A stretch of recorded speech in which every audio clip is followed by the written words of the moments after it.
Et si le roi du champ de bataille n'était plus le blindé géant rugissant, mais un chasseur minuscule, invisible et silencieux venu du ciel? Pendant des décennies, le char Abrams incarnait la toute-puissance militaire occidentale. Mythe hollywoodien, symbole d'invincibilité, fort d'une armure composite révolutionnaire et d'un canon capable de pulvériser n'importe quel adversaire. Mais ce récit s'est fissuré dès que les Abrams ont fait face, en Ukraine, à une menace imprévue. Le drone russe Lancet. Ces mastodontes, dépouillés de leur blindage secret, se sont retrouvés vulnérables face à un ennemi que les stratégies traditionnelles n'avaient pas anticipé. Imaginez un engin minuscule, coûtant des dizaines de fois moins cher qu'un char, agile et presque indétectable, capable de viser avec une précision chirurgicale là où même l'acier le plus épais cède. Le Lancet ne cherche pas l'affrontement direct. Il observe, attend, puis frappe au moment où la cuirasse faiblit. C'est le choc de deux mondes. D'un côté, la force brute, le prestige, l'investissement colossal dans la technologie lourde. De l'autre, la ruse, l'innovation, la rapidité d'adaptation et des armes accessibles à tous. L'arrivée de l'Abrams aurait dû bouleverser la guerre. En réalité, elle a révélé une faille béante et accéléré la remise en question de nos certitudes sur la puissance technologique. Et si la victoire ne dépendait plus de la taille ni du prix, mais de l'intelligence et de la capacité à s'adapter plus vite que l'adversaire?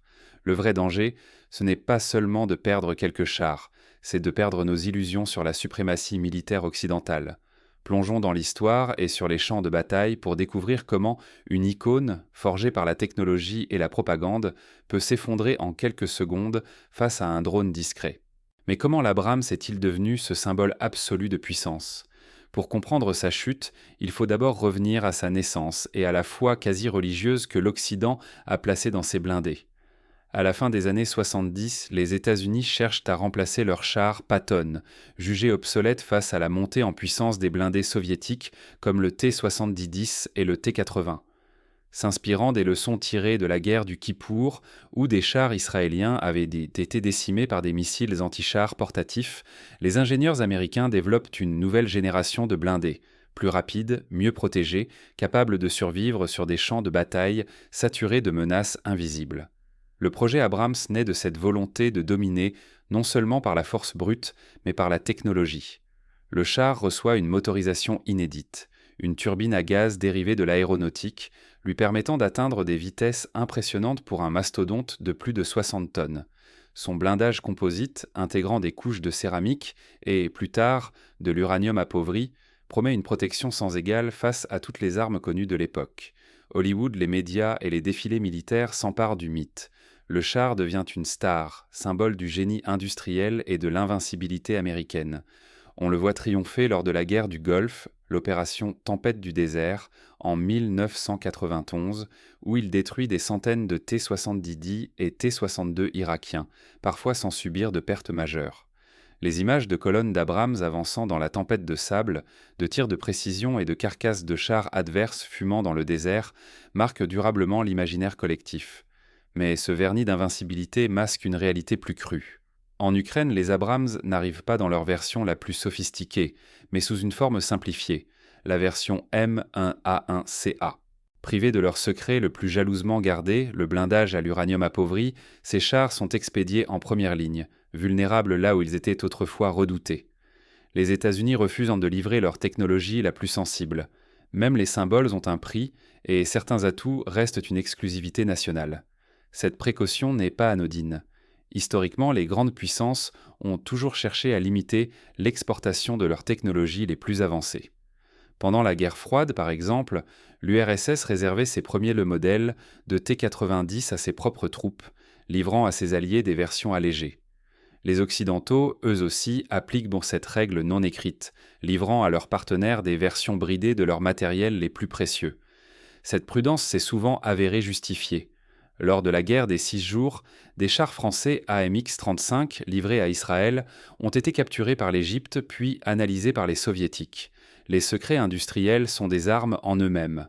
Début 2024, l'annonce du déploiement des Abrams sur le front ukrainien fait naître l'espoir d'un basculement. Les équipages, portés par la légende de leurs machines, s'engagent dans la bataille autour de Berditchy, à l'ouest d'Avdeïevka. C'est le théâtre de toutes les attentes. Mais très vite, la réalité s'impose, brutale. Sur les images de drone, la scène devient rituelle. Un Abrams s'avance, sûr de sa force. Un œil invisible le piste, transmet ses coordonnées. Quelques battements plus tard, un projectile précis, silencieux, tombe du ciel et frappe la tourelle à son point faible. En un instant, la bête de plus de 60 tonnes, d'une valeur supérieure à 10 millions de dollars, se transforme en brasier, foudroyé par un drone Lancet qui coûte à peine le prix d'un véhicule tout-terrain. Pour mieux comprendre l'ampleur de la surprise, revenons à un autre moment charnière de l'histoire militaire, la bataille de Koursk en 1943. Les Allemands y alignaient leurs Tigres, chars lourds réputés invulnérables. Mais les Soviétiques, grâce à la ruse, au camouflage et à l'emploi massif de mines et de canons anti-chars, réussirent à les neutraliser. L'illusion d'invincibilité des Tigres s'est brisée sur la capacité d'adaptation de l'ennemi. Aujourd'hui, c'est la même leçon qui se répète, mais à l'ère numérique, le colosse d'acier succombe à la précision d'un essaim de drone. Ce n'est pas qu'une défaite mécanique, c'est un séisme doctrinal. Les armées occidentales, persuadées de la suprématie du blindé lourd, voient tout leur certitude s'effondrer. Les équipages, convaincus d'être intouchables, découvrent que chaque mètre gagné dans la boue du Donbass peut être le dernier. La promesse d'indestructibilité se dissout dans la peur et le doute. À Berditchy, la force ne règne plus. C'est l'intelligence, l'anticipation, l'adaptabilité qui décident du sort. Les Abrams censés incarner le salut deviennent des proies. Un à un, les mythes tombent, fauchés par la précision d'armes inattendues. Une révolution s'accomplit derrière le rideau de fumée. La guerre ne se gagne plus par l'épaisseur de l'acier, mais par la capacité à voir et à frapper avant l'autre. Mais comment le drone Lancet, simple et bon marché, a-t-il pu terrasser le titan Abrams ? Pour comprendre ce renversement, il faut plonger au cœur de la nouvelle guerre technologique. Le Lancet n'est pas le premier à incarner ce changement. Déjà, lors de la guerre du Haut-Karabagh en 2020, les drones turcs Bayraktar TB2 avaient en décimé les chars arméniens, révélant que la maîtrise du ciel par des moyens peu coûteux pouvait bouleverser la donne sur le terrain. Mais le Lancet va plus loin. Il n'est pas seulement un drone de reconnaissance, mais une munition rôdeuse capable de repérer, suivre et détruire une cible de façon autonome ou semi-autonome. Quand David cesse d'affronter Goliath de front et vise ses failles, tout bascule. Le mythe du blindé invincible, forgé par près d'un siècle de suprématie occidentale, vient de rencontrer son pire ennemi, la précision chirurgicale du drone Lancet. D'apparence anodine, le Lancet ressemble à un jouet. Léger, en matériaux composites, il échappe presque à tous les radars et coûte des centaines de fois moins qu'un char moderne, mais son vrai pouvoir se cache dans sa conception. Ce n'est pas un simple drone kamikaze, mais un chasseur intelligent. Il voit de jour comme de nuit grâce à une double caméra et sa voilure en X lui permet de manœuvrer là où nul engin classique ne pourrait passer. Si l'on compare le coût, le contraste est saisissant. Un Abrams coûte plus de 10 millions de dollars pièce alors qu'un drone Lancet ne dépasse pas les 50 000 dollars. Pour le prix d'un char occidental, on peut produire au moins 200 drones, chacun étant capable de neutraliser un blindé. L'asymétrie économique est totale. Pour chaque Abrams détruit, la Russie peut sacrifier des dizaines de drones sans mettre en péril son arsenal. Face à la brutalité et à la force de l'Abrams, le Lancet oppose la finesse d'un scalpel numérique. Il repère, attend, frappe toujours au point le plus vulnérable, le sommet de la tourelle, là où l'acier s'amincit. Une explosion brève mais dévastatrice embrase le stock de munitions. En moins d'une seconde, une machine de plus de 10 millions de dollars se transforme en carcasse calcinée pour un coût dérisoire. Cette efficacité n'est pas accidentelle. Les ingénieurs russes ont conçu le Lancet pour exploiter chaque faille des blindés occidentaux. Projection verticale, interstice entre tourelle et châssis, moteur exposé. Autant de points faibles longtemps négligés que le drone transforme en porte d'entrée fatale. Les images de chars Abrams éventrés, tourelles arrachées, ne sont plus des anomalies, mais le nouveau visage du champ de bataille. Derrière chaque frappe, une coordination impeccable. Des drones de reconnaissance balayent le ciel, repèrent le moindre mouvement, transmettent les coordonnées en temps réel. Dès qu'un char quitte son couvert, il est marqué. Le Lancet décolle, guidé à distance, et fond sur sa proie avec une précision presque inhumaine. Parfois, plusieurs drones attaquent en meute, saturant les défenses et multipliant les chances de destruction. Ce n'est plus le duel, mais la chasse organisée. Ce bouleversement remet en cause toutes les doctrines héritées du XXe siècle. Miser des milliards sur la masse et l'acier, croire que l'épaisseur du blindage garantit la suprématie. Ces certitudes partent en fumée. Les chars, jadis souverains, deviennent des cibles. Le risque ne se mesure plus en centimètres d'acier, mais en capacité d'anticiper et d'évoluer plus vite que l'adversaire. Prenons l'exemple des guerres israélo-arabes. Après la guerre des 6 jours, Israël avait investi massivement dans la protection de ses blindés, seulement pour découvrir en 1973 que les missiles Sager soviétiques pouvaient anéantir des chars coûteux avec une facilité déconcertante. La supériorité technologique sans adaptation devient un piège. Chacun de ces impacts est une leçon brutale. Il ne s'agit pas seulement d'un revers technologique, c'est un avertissement. Ignorer la prochaine rupture, c'est prendre le risque d'être broyé sans comprendre pourquoi. Désormais, l'intelligence, la rapidité et l'adaptabilité décident du vainqueur. Mais au-delà des carcasses fumantes, une autre bataille commence. Elle est invisible et rampante, celle de la peur et du doute, qui s'insinue dans chaque équipage encore à bord d'un char. Le choc de cette nouvelle réalité ne s'arrête pas aux frontières du champ de bataille. Il pousse les états-majors à repenser d'urgence doctrine, équipement et priorités. Quand la peur du ciel devient l'arme la plus redoutable, sur le front, la simple rumeur de la présence d'un drone Lancet suffit à figer les équipages de chars. L'assurance que leur offrait jadis l'acier épais s'est muée en anxiété silencieuse. Désormais, les équipages évitent les routes dégagées, camouflent leurs blindés sous des filets ou refusent de même d'avancer, hantés par la crainte d'une mort tombant sans bruit du ciel. La démoralisation gagne les rangs. La guerre psychologique s'insinue dans chaque habitacle, plus puissante que 1000 obus éclatant tout autour. Face à cette menace, l'ingéniosité désespérée surgit. Sur les tourelles, les soldats soudent à la va-vite des cages métalliques, surnommées cages de désespoir. Ces grilles grossières, censées dévier ou freiner les drones, s'avèrent dérisoires. Le Lancet, fort de son œil électronique et de sa capacité à choisir l'angle le plus vulnérable, contourne ses protections. Les images de chars calcinés, cages tordues, racontent la défaite de ces bricolages, face à une menace qui apprend chaque jour. Car chaque improvisation côté équipage trouve une riposte côté ingénieur russe. Les Lancet de nouvelle génération embarquent des logiciels de reconnaissance avancés, des algorithmes capables d'apprendre et volent parfois en meute coordonnée. Un groupe de ces drones peut saturer les défenses et frapper plusieurs cibles à la fois. Leur autonomie, désormais de quelques minutes, ne laisse aux défenseurs que quelques secondes pour réagir. L'évolution fulgurante de ces machines laisse doctrine et manuels militaires dans le rétroviseur. Le paradigme de la guerre terrestre vacille. Il fallait jadis plusieurs années pour concevoir et produire un char. Il ne faut plus que quelques semaines pour adapter un drone. Leur coût minime, comparé à celui des blindés, inverse la logique économique de la guerre. L'agilité, l'adaptabilité et l'intelligence prennent le pas sur la masse et la lourdeur. Chaque Lancet détruit un char valant plusieurs millions d'euros pour une fraction du prix, bouleversant le rapport coût-efficacité de l'armement classique. Mais les enjeux dépassent la simple perte matérielle. C'est la capacité d'une nation à innover, à s'adapter, à réinventer sa doctrine militaire qui est désormais testée. Seules les sociétés capables d'apprendre de ce choc, de remettre en cause leurs certitudes et de transformer leur façon de faire la guerre pourront survivre dans ce nouvel âge technologique. Les autres risquent de voir leur mythe, leur réputation et leur influence s'effondrer, comme ces chars jadis invincibles, aujourd'hui noircis au bord des routes. Derrière les explosions et les images spectaculaires, une autre leçon s'esquisse, portant espoir ou inquiétude selon le camp. La guerre de demain ne se jouera plus seulement sur le terrain, mais dans la capacité à maîtriser l'innovation et à définir la place de l'humain face à la machine. Pour les décideurs militaires, la question n'est plus de savoir s'il faut intégrer les drones, mais comment les intégrer massivement et de façon coordonnée à chaque niveau de la chaîne de commandement. Il faut repenser la formation, développer une doctrine de guerre en réseau, investir dans la guerre électronique pour brouiller les signaux ennemis et accélérer les cycles d'innovation. Prenons des exemples concrets.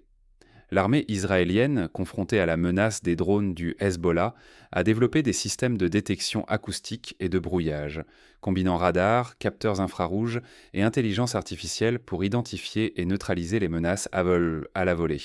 De leur côté, les forces ukrainiennes expérimentent des drones chasseurs, capables d'intercepter les Lancet en plein vol, et développent des leurres pour tromper les systèmes de reconnaissance adverses.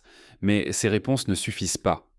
Comme le montre le cas des Abrams, chaque innovation défensive appelle une contre-mesure offensive, et inversement.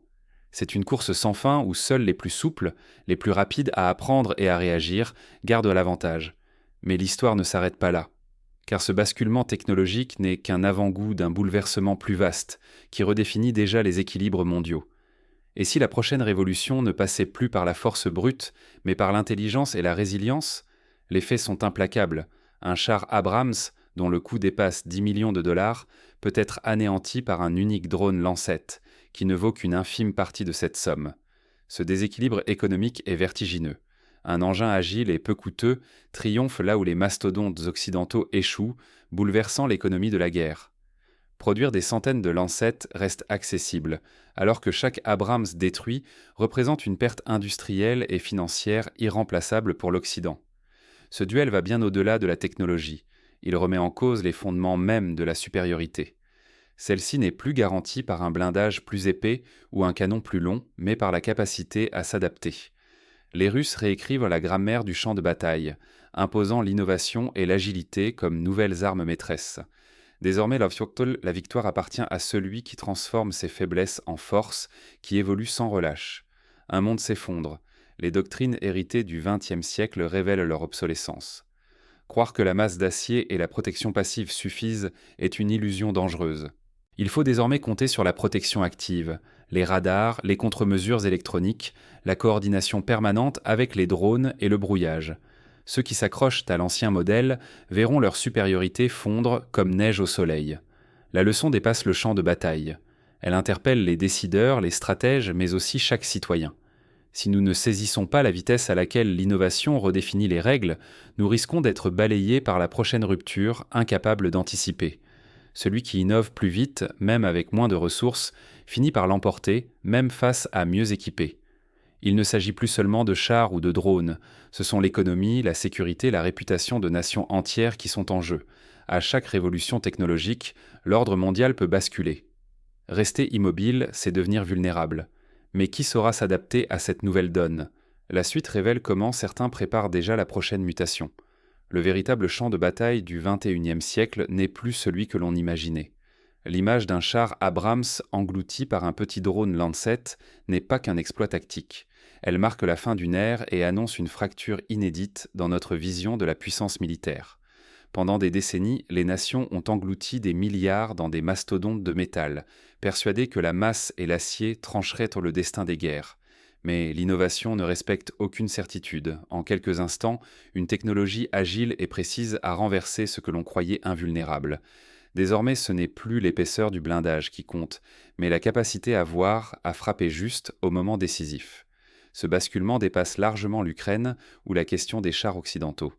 Il incarne la transformation du rapport de force mondial. L'ingéniosité prend le pas sur la force brute, la surprise et l'intelligence technologique dictent la supériorité.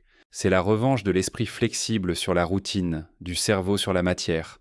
Ignorer cette réalité, c'est risquer bien plus qu'une défaite sur le terrain. C'est perdre l'initiative stratégique, la sécurité de demain et jusqu'à la confiance dans nos modèles de défense.